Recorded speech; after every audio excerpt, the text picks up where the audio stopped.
आज के इस वीडियो में 65वीं वाहिनी सशस्त्र सीमा बल बेतिया बगहा में आयोजित नवनियुक्त सिपाहियों के सत्रांश परीक्षा पेपर फर्स्ट वृहद अधिनियम BNS, BNSS, BSA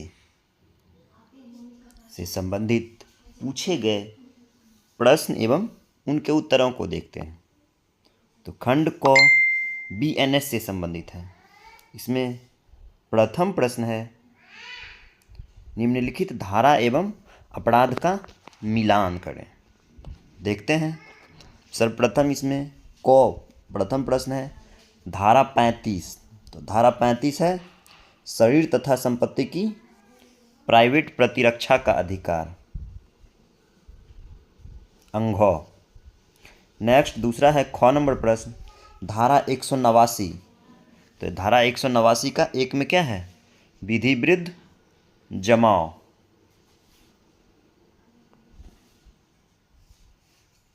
हो गया। नेक्स्ट है तीसरा ग नंबर प्रश्न धारा 138। तो धारा 138 में है आपका अपहरण की परिभाषा। ग हो गया सही उत्तर। नेक्स्ट है धारा 109।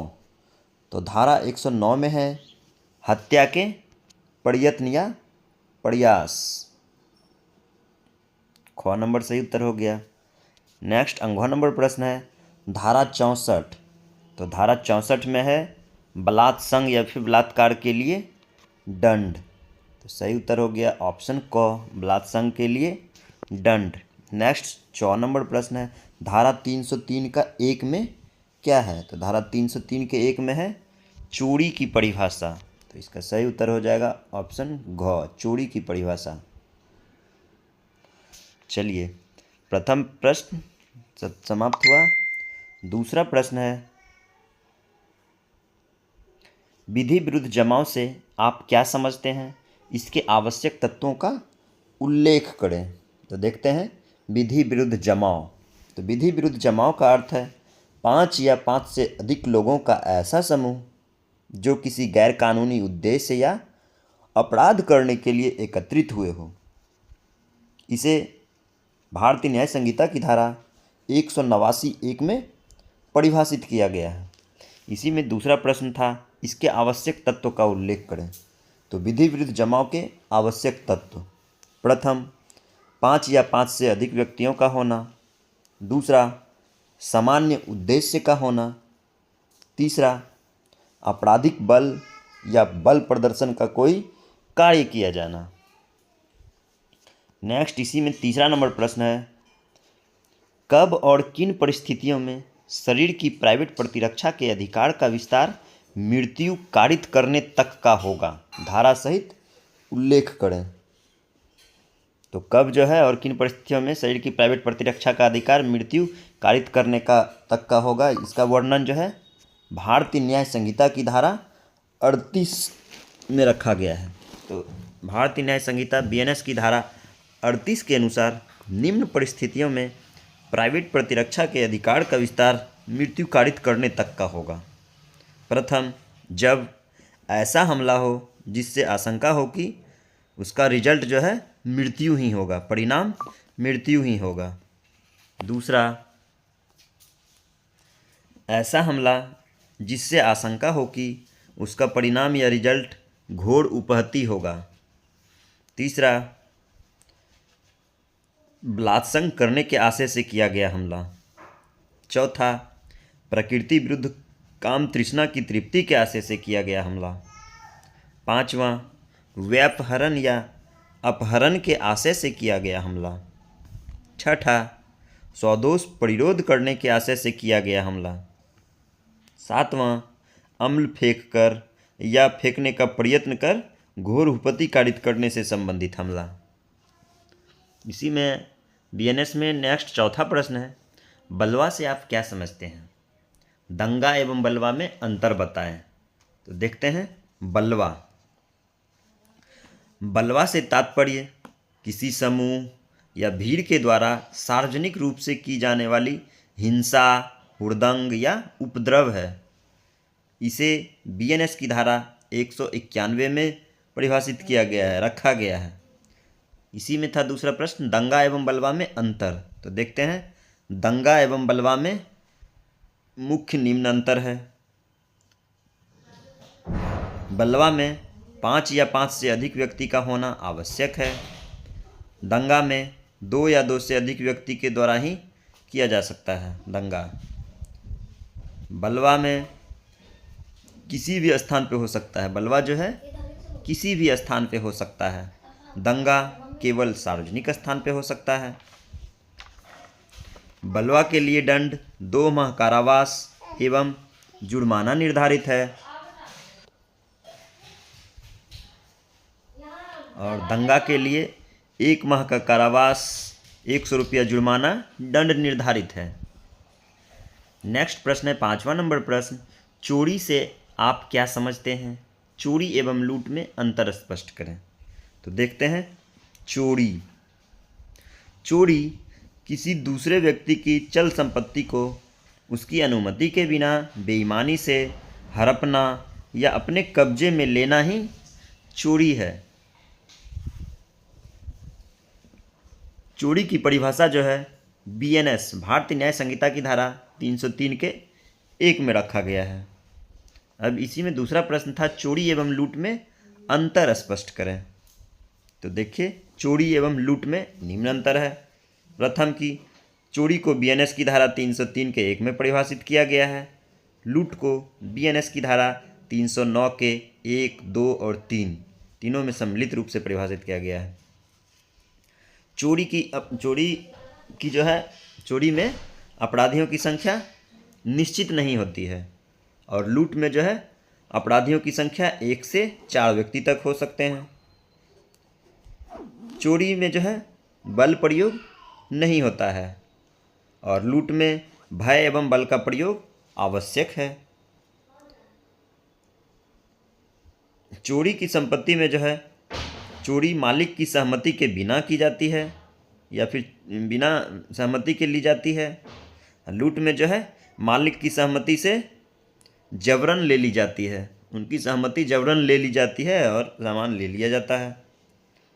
चोरी में जो है दंड 3 साल का कारावास है और लूट में दंड 10 साल का कारावास एवं जुर्माने का प्रावधान है। नेक्स्ट 6ठा नंबर प्रश्न है, स्वदोष अवरोध एवं स्वदोष परिरोध में क्या अंतर है? तो स्वदोष अवरोध एवं स्वदोष परिरोध में देखते हैं अंतर। प्रथम, स्वदोष अवरोध बीएनएस की धारा 126(1) में स्वदोष अवरोध को परिभाषित किया गया है। स्वदोष परिरोध को बीएनएस की धारा 127 के 1 में परिभाषित किया गया है। स्वदोष परिरोध का एक टुकड़ा है, स्वदोष अवरोध जो है स्वदोष परिरोध का एक टुकड़ा है। स्वदोष परिरोध कई स्वदोष अवरोधों से मिलकर के बना हुआ है। फिर स्वदोष अवरोध में देखते हैं, इसमें व्यक्ति को दिशा विशेष में जाने से रोका जाता है और स्वदोष परिरोध में इसमें व्यक्ति को किसी भी दिशा में जाने नहीं दिया जाता है, चारों बगल से कैद कर लिया जाता है।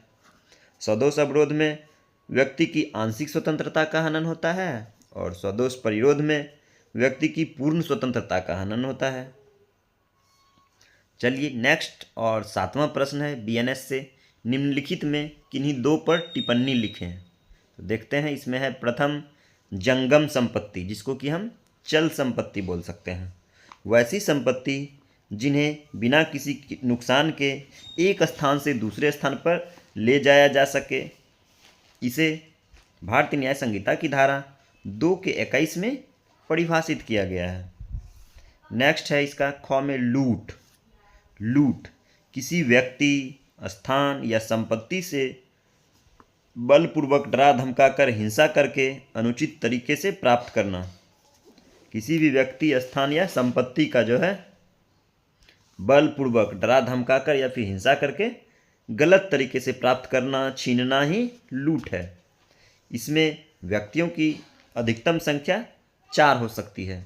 इसे भारतीय न्याय संहिता की धारा 109 के 1, 2 और 3 में परिभाषित किया गया है, रखा गया है।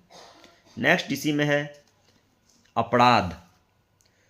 वैसा गैर कानूनी कार्य या आचरण जो कि समाज के नियमों के विरुद्ध हो, देश के कानून के द्वारा रोका गया हो, निषिद्ध किया गया हो और जिसके लिए न्यायालय के द्वारा दंड का प्रावधान हो। इसे जो है भारतीय न्याय संहिता की धारा 2 के 24 में परिभाषित किया गया है। नेक्स्ट है क्षति। क्षति की क्या परिभाषा है? तो क्षति का अर्थ है व्यक्ति के शरीर, मन, प्रतिष्ठा एवं संपत्ति को हुए चोट से उत्पन्न हानि या नुकसान। और क्षति को भारतीय न्याय संहिता की धारा 2 के 14 में परिभाषित किया गया है। चलिए नेक्स्ट खंड ख है BNSS, भारतीय नागरिक सुरक्षा संहिता। इसमें प्रथम है ऑब्जेक्टिव टाइप प्रश्न, देखते हैं। 8 नंबर प्रश्न है BNSS की निम्नलिखित धाराएं किस बात से संबंधित हैं, और धारा के बारे में बताना है। तो प्रथम है BNSS की धारा 126। इसमें अन्य दशाओं में परिशांति कायम रखने के लिए प्रतिभूति ली जाती है। दूसरा है BNSS की धारा 127। तो BNSS की धारा 127 में कतिपय मामलों को फैलाने वाले व्यक्तियों से सदाचार के लिए प्रतिभूति ली जाती है। गौ नंबर प्रश्न है BNSS की धारा 128। BNSS की धारा 128 में है संदिग्ध व्यक्तियों से सदाचार के लिए प्रतिभूति ली जाती है इसमें। नेक्स्ट है BNSS की धारा 129, घ नंबर प्रश्न। तो BNSS की धारा 129 में है अभ्यासिक व्यक्तियों से सदाचार के लिए प्रतिभूति। नेक्स्ट अंघ नंबर प्रश्न है BNSS की धारा 43। तो BNSS की धारा 43 में है गिरफ्तारी कैसे की जाएगी। नेक्स्ट है 4 नंबर प्रश्न BNSS की धारा 173। तो BNSS की धारा 173 में है संज्ञेय मामलों में इतला। नेक्स्ट है 6 नंबर प्रश्न BNSS की धारा 480। तो BNSS की धारा 480 में है अजमानती अपराध की दशा में कब जमानत ली जा सकेगी।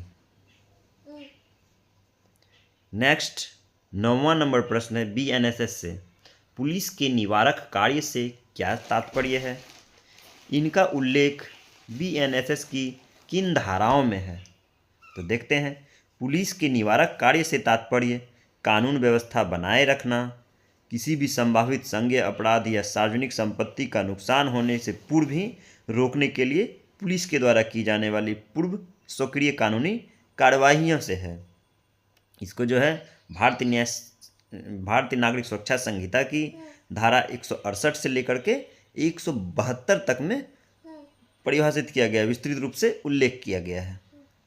नेक्स्ट 10वां नंबर प्रश्न है जमानतीय अपराध और अजमानती अपराध से क्या समझते हैं, यानी कि जमानती अपराध और गैर जमानती अपराध से क्या समझते हैं, बोल सकते हैं। तो इसमें देखते हैं जमानती अपराध। जमानती अपराध ये कम गंभीर अपराध होते हैं।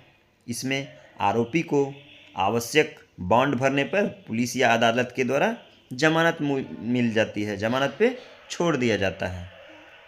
अजमानती अपराध ये जो है अधिक गंभीर प्रकृति के अपराध होते हैं। इसमें अदालत अपराध की गंभीरता और साक्ष्य को देखकर ही निर्णय लेते हैं। इसे तुरंत जमानत नहीं मिलती है, जमानत मिलना कठिन होता है। नेक्स्ट 11वां नंबर प्रश्न है पुलिस बिना वारंट के किसी व्यक्ति को कब गिरफ्तार कर सकती है। कानूनी प्रावधान का उल्लेख करते हुए वर्णन करें। तो पुलिस वारंट के बिना केवल संज्ञेय अपराधों के मामले में ही गिरफ्तार कर सकती है। इसका वर्णन भारतीय नागरिक सुरक्षा संहिता की धारा 35 के तहत किया गया है, जो निम्न है। प्रथम, अपराधी कोई गंभीर या संगीन अपराध करता है, जैसे हत्या, बलात्कार, डकैती, चोरी इत्यादि। दूसरा, साक्ष्य मिटाने या फिर नष्ट करने की आशंका हो, तब जो है बिना वारंट के ही गिरफ्तार की जा सकती है। तीसरा, व्यक्ति को कोई और अपराध करने से रोकने के लिए भी की जा सकती है गिरफ्तारी। नेक्स्ट चौथा, विश्वसनीय सूचना या फिर उचित संदेह होने पर गिरफ्तारी की जा सकती है। पाँचवां, गवाहों को डराने, धमकाने या प्रभावित करने से रोकने के लिए गिरफ्तारी की जा सकती है। छठा, भगौड़ा या उद्घोषित अपराधी को जो गिरफ्तारी की जा सकती है। सातवां, पुलिस के कार्य में बाधा डालने वाले को गिरफ्तारी की जा सकती है। आठवां, चोरी की संपत्ति बरामद होने पर जो गिरफ्तारी की जा सकती है। नौवां, सेना से भागे हुए व्यक्ति की गिरफ्तारी की जा सकती है। नेक्स्ट 12वां नंबर प्रश्न है, फरार व्यक्ति का उद्घोषणा से आप क्या समझते हैं? फरार व्यक्ति के उद्घोषणा से आप क्या समझते हैं? उद्घोषणा के प्रकाशित करने का तरीका धारा सहित उल्लेख करें। तो देखते हैं, धारा सहित उल्लेख बोला गया। तो फरार व्यक्ति की उद्घोषणा आपका भारतीय नागरिक सुरक्षा संहिता की धारा 84 में बताया गया है फरार व्यक्ति की उद्घोषणा के बारे में। तो भारतीय नागरिक सुरक्षा संहिता की धारा 84 के तहत जब किसी आपराधिक मामले में आरोपी गिरफ्तारी से बचने के लिए भाग जाता है, छिप जाता है या अज्ञात स्थान पर चला जाता है और उसके खिलाफ जारी वारंट निष्पादित नहीं हो पाता है, तब न्यायालय उसे भगौड़ा घोषित करने के लिए एक लिखित सार्वजनिक नोटिस जारी करता है, जिसे फरार व्यक्ति के लिए उद्घोषणा कहते हैं। उसमें उद्घोषित तारीख से 30 दिनों के अंदर हाजिर होना होता है। नेक्स्ट इसी में प्रश्न है, उद्घोषणा के प्रकाशित करने का तरीका। तो उद्घोषणा के प्रकाशन का तरीका देखते हैं। प्रथम, व्यक्ति के निवास स्थान पर सार्वजनिक रूप से पढ़ा जाएगा, बोला जाएगा। दूसरा, व्यक्ति के निवास स्थान के सहज भाग पर चिपका दिया जाएगा। तीसरा, एक प्रति न्यायालय के सहज भाग पर भी चिपकाया जाएगा या प्रकाशित किया जाएगा। चौथा, न्यायालय अगर उचित समझे तो समाचार पत्र या अखबार में प्रकाशन भी करेगा। नेक्स्ट 13वां प्रश्न है, सम्मन का प्रारूप से आप क्या समझते हैं? किसी व्यक्ति के नाम से जारी सम्मन का तामीला कैसे करेंगे? तो देखते हैं, सम्मन का प्रारूप। तो भारतीय नागरिक सुरक्षा संहिता की धारा 63 के तहत सम्मन एक औपचारिक कानूनी दस्तावेज है जो न्यायालय के द्वारा किसी व्यक्ति, आरोपी व्यक्ति या फिर गवाह को जारी किया जाता है। इसमें न्यायालय का नाम, मामला, मुकदमा संख्या, अभियुक्ति या गवाह का नाम, न्यायालय में पेश होने की तिथि, समय, स्थान का स्पष्ट विवरण होता है और न्यायालय के पीठासीन अधिकारी का डिजिटल हस्ताक्षर एवं मुहर लगा रहता है।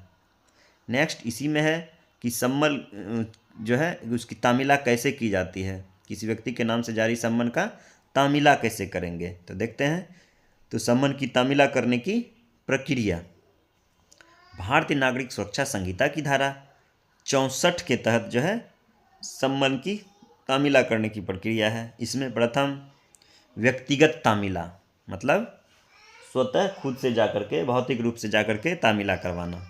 2 प्रति में एक प्रति पर हस्ताक्षर लेकर के अपने पास रख लेंगे और एक प्रति उनको सौंप देंगे व्यक्ति को। दूसरा, परिवार के वयस्क सदस्य को सम्मन की तामीला सौंपकर। तीसरा, सम्मन की प्रति घर या निवास के मुख्य भाग पर चिपका दिया जाएगा, मुख्य द्वार पर चिपका दिया जाएगा। चौथा, डाक या इलेक्ट्रॉनिक माध्यम से भेजकर, जैसे स्पीड पोस्ट, रजिस्टर्ड डाक, ईमेल, व्हाट्सएप इत्यादि। नेक्स्ट 14वां नंबर प्रश्न है, निम्नलिखित में से किन्हीं 3 पर टिप्पणी करें। इसमें प्रथम है परिवाद, कंप्लेंट। देखते हैं, परिवाद को भारतीय नागरिक सुरक्षा संहिता की धारा 2 के 1 के ज में रखा गया है।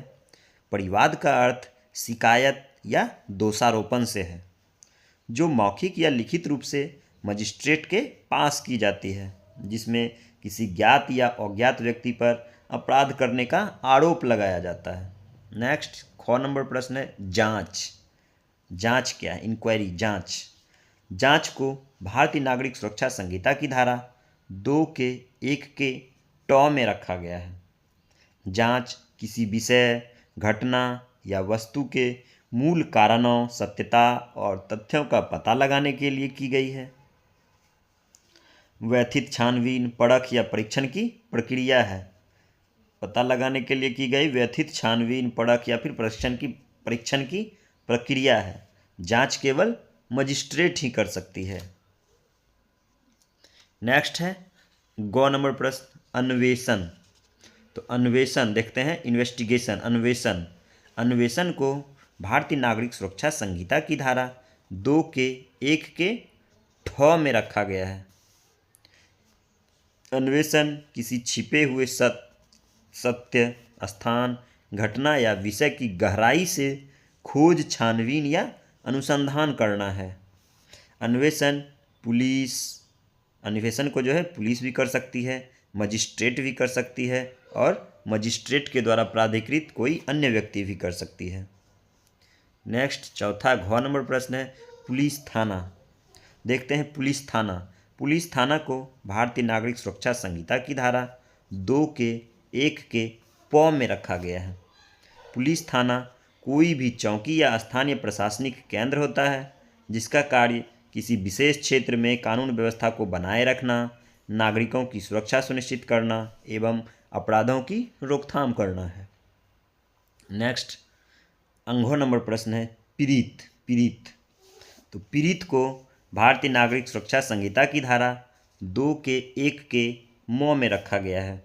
पीड़ित वह व्यक्ति है जो समूह या संस्था है जिसे किसी आपराधिक कार्य, दुर्घटना, प्राकृतिक आपदा या दुर्व्यवहार के कारण शारीरिक रूप से, मानसिक रूप से, भावनात्मक या फिर आर्थिक क्षति या नुकसान का सामना करना पड़ा हो, वही व्यक्ति पीड़ित व्यक्ति है या फिर पीड़ित है। चलिए नेक्स्ट है खंड गौ, भारतीय साक्ष्य अधिनियम। इसमें प्रथम प्रश्न है, मृत्युकालीन बयान से आप क्या समझते हैं? मृत्युकालीन बयान से आप क्या समझते हैं? किन दशाओं में मृत्युकालीन बयान सुसंगत माना जाता है? धारा सहित उल्लेख करें। तो देखते हैं मृत्युकालीन कथन या मृत्युकालीन बयान। तो भारतीय साक्ष्य अधिनियम की धारा 26 के अनुसार व्यक्ति द्वारा अपनी मृत्यु से पूर्व या पहले दिए गए मौखिक या लिखित बयान है जिसमें वह अपने मृत्यु के कारणों या परिस्थितियों का उल्लेख करता है जिसके परिणाम स्वरूप उसकी मृत्यु हुई है। भारतीय साक्ष्य अधिनियम की धारा 32 के 1 के अंतर्गत मृत्युकालीन कथन या बयान को सुसंगत और ग्राह्य माना गया है। नेक्स्ट 16वां नंबर प्रश्न है, प्राथमिक साक्ष्य से आप क्या समझते हैं? प्राथमिक और द्वितीयक साक्ष्य में अंतर बताएं। तो देखते हैं प्राथमिक साक्ष्य। भारतीय साक्ष्य अधिनियम की धारा 57 के अनुसार किसी मामले में न्यायालय के निरीक्षण के लिए पेश किया गया मूल दस्तावेज या सर्वोत्तम प्रत्यक्ष प्रमाण होता है जिसे साक्ष्य का सबसे मजबूत एवं विश्वसनीय स्रोत माना जाता है। इसी में प्रश्न है प्राथमिक एवं द्वितीयक साक्ष्य में अंतर। देखते हैं प्राथमिक साक्ष्य एवं द्वितीयक साक्ष्य। प्रथम प्राथमिक साक्ष्य मूल दस्तावेज या मूल साक्ष्य होता है। द्वितीयक साक्ष्य मूल साक्ष्य का फोटोकॉपी होता है या फिर नकली कॉपी के रूप में होता है। प्राथमिक साक्ष्य सर्वोत्तम साक्ष्य माना जाता है, द्वितीयक साक्ष्य वैकल्पिक साक्ष्य माना जाता है। देखते हैं प्राथमिक साक्ष्य न्यायालय में सीधे स्वीकार्य है और द्वितीयक साक्ष्य न्यायालय में तभी स्वीकार्य होता है जब प्राथमिक या मूल साक्ष्य खो गया हो। और प्राथमिक साक्ष्य भारतीय साक्ष्य अधिनियम की धारा 57 में परिभाषित किया गया है और द्वितीयक साक्ष्य को भारतीय साक्ष्य अधिनियम की धारा 58 में परिभाषित किया गया है या रखा गया है। नेक्स्ट 17वां नंबर प्रश्न देख रहे हैं, विशेषज्ञ क्या है? उसकी राय का क्या महत्व है? धारा सहित बताएं। तो देखते हैं विशेषज्ञ जब कोई व्यक्ति किसी क्षेत्र में या फिर किसी क्षेत्र विशेष में विशेष अध्ययन, प्रशिक्षण व अनुभव प्राप्त कर विशेष योग्यता या महारत हासिल कर लेता है, उसे विशेषज्ञ कहा जाता है। जैसे वैज्ञानिक, डॉक्टर, हस्तलेख विशेषज्ञ, मोटरयान निरीक्षक। परंतु यह जरूरी नहीं है कि उसके पास कोई उपाधि या डिग्री हो, जैसे सोनार। सोनार के पास कोई उपाधि या डिग्री नहीं है, फिर भी वो अपने कार्य में दक्ष हैं। नोट में देखिए, पुलिस, पुलिस जो है विशेषज्ञ की श्रेणी में नहीं आते हैं। चलिए, इसी में था विशेषज्ञ की राय का क्या महत्व है, धारा सहित बताएं। तो देखते हैं विशेषज्ञ की राय। तो भारतीय साक्ष्य अधिनियम की धारा 39 के तहत कुछ विषयों, विदेशी कानून, विज्ञान की या कला की किसी बात पर या हस्तलेख या अंगुली चिन्हों से संबंधित मामलों में संबंधित विषयों में के जो है विशेषज्ञ की राय को सुसंगत माना गया है भारतीय साक्ष्य अधिनियम की धारा 39 के तहत। नेक्स्ट 18वां नंबर प्रश्न है, निम्नलिखित में किन्हीं दो पर टिप्पणी करें। इसमें प्रथम है क, संस्वीकृति। तो देखते हैं संस्वीकृति। भारतीय साक्ष्य अधिनियम की धारा 22 से लेकर के 24 तक में संस्वीकृति को रखा गया है।